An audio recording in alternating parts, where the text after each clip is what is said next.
Docteur Michel Gagnon est avec nous ce matin pour parler de la perte des cheveux, mais surtout de la greffe des cheveux, en fait, parce que, bon, il y a une mode, on peut se raser la tête quand on perd nos cheveux, mais on peut aussi aller s'en faire transplanter, s'en faire greffer. Bon matin. Bon matin à vous. Bienvenue à l'émission. C'est M. Chagnon. J'ai dit quoi, moi? Gagnon. Ah, c'est-tu vrai? Mais peut-être que Gagnon, ça vous va bien aussi. Oh, oui, c'est pas Ça vous dérange pas. Bon, voilà. C'est mes yeux qui ont vu les mauvaises lettres. Alors, M. Chagnon est avec nous. C'est quoi les nouvelles technologies? Parce qu'on va focusser là-dessus ce matin pour se faire greffer des cheveux.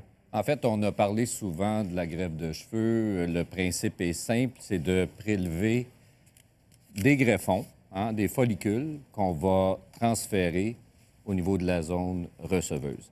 Il y a différentes façons de prélever ces follicules-là. Puis, on dispose maintenant de nouvelles technologies. La méthode classique, c'est d'enlever une bandelette de peau qu'on va découper au microscope et on va ainsi produire ou séparer les follicules et les familles de follicules qu'on va transplanter. La nouvelle méthode qu'on utilise aussi maintenant, qui est à notre disposition, c'est de prélever les greffons un à un.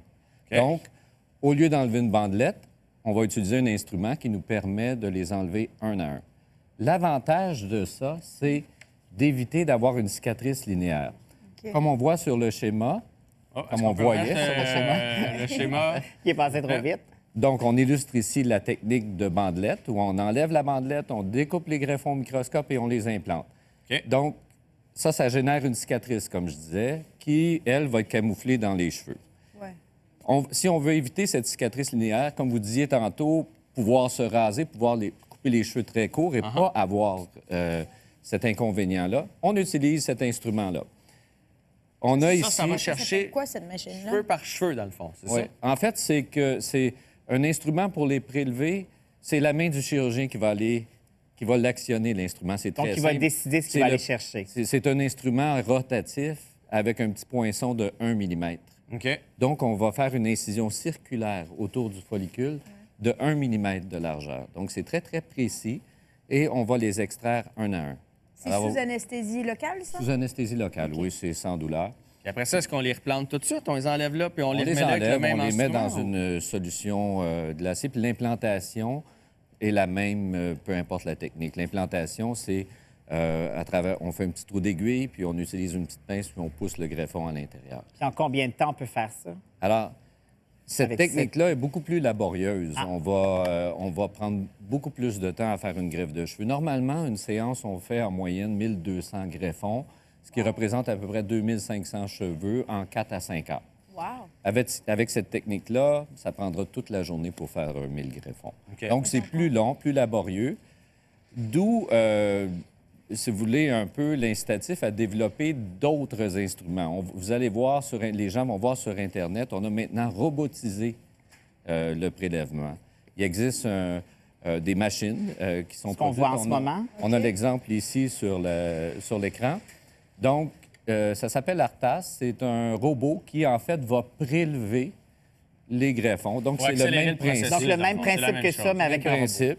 Mais avec un robot. Mais là, les follicules qu'on va chercher derrière la tête, qu'on plante sur le dessus, est-ce qu'ils sont vivants? Est-ce qu'ils le reprennent? Est-ce qu'ils vont continuer de pousser? Tout ça, ils continuent de pousser. Donc, c'est pas juste temporaire. C'est nos propres cheveux qu'on transfère et ces cheveux-là vont pousser de façon naturelle. Il n'y a aucun soin particulier à lui apporter. Vous avez parlé de différentes techniques, mais celle-ci, pour les gens pour qui ça intéresserait, c'est quoi les techniques à demander? En fait, ce qui est important, c'est quand vous consultez pour une greffe de cheveux, premièrement, c'est de consulter un médecin qui est qualifié parce qu'on fait un diagnostic différentiel aussi. C'est pas tout le monde on ne peut pas faire des greffes de cheveux à tout le monde. Et il faut faire un diagnostic différentiel de la perte de cheveux. Donc, ça, c'est important. Et normalement, c'est nous qui allons vous suggérer la technique la plus adéquate. Pour en revenir au robot et cette méthode-là, ce qu'on vient de mentionner, c'est qu'il faut faire attention. C'est toujours attrayant, les nouvelles technologies, ces choses-là, mais le résultat au bout de la ligne est le même. Qu'il y ait un robot ou qu'il n'y ait pas de robot, c'est le même résultat. Donc, moi, il faut faire attention un petit peu à ça parce qu'il y a beaucoup de publicité, puis on cherche à attirer les gens avec ces choses-là. Ouais. Et il faut faire attention parce que ça ne change pas vraiment le résultat. Non, puis peut-être aussi y aller avec ce que nous suggère la personne qu'on a choisie comme médecin. Parce que ces instruments-là sont plus au service du médecin Oui, au effectivement, service que du pour nous patient. autres. Et Exactement. on y va Ouais. avec notre budget Tout aussi, à- oui, j'imagine. c'est ça. Absolument, Ça, c'est absolument. important. Alors, pour plus d'informations, vous allez sur cliniquebédard.com et vous aurez tous les détails là-bas. Puis après ça, vous pourrez avoir une rencontre en privé. C'est T'avais une autant... dernière petite question? Non, mais Julie? juste autant pour femmes que pour hommes. Hein? Absolument, oui. Super, je vais juste spécifier ça. Oui. C'est vrai qu'on pense souvent aux garçons, Ouais, c'est mais vrai. il y a aussi Il y a des des femmes. femmes qui sont prises Ouais. avec ce Tout à fait. problème-là et c'est pas plus agréable. Merci beaucoup de votre visite en studio ce matin. On vous revient tout de suite après la pause avec la suite de Ça commence bien et Ève Godin qui s'amène demain. C'est Laurence Jalbert aussi qui va être avec nous. Ouais. As-tu la pizza?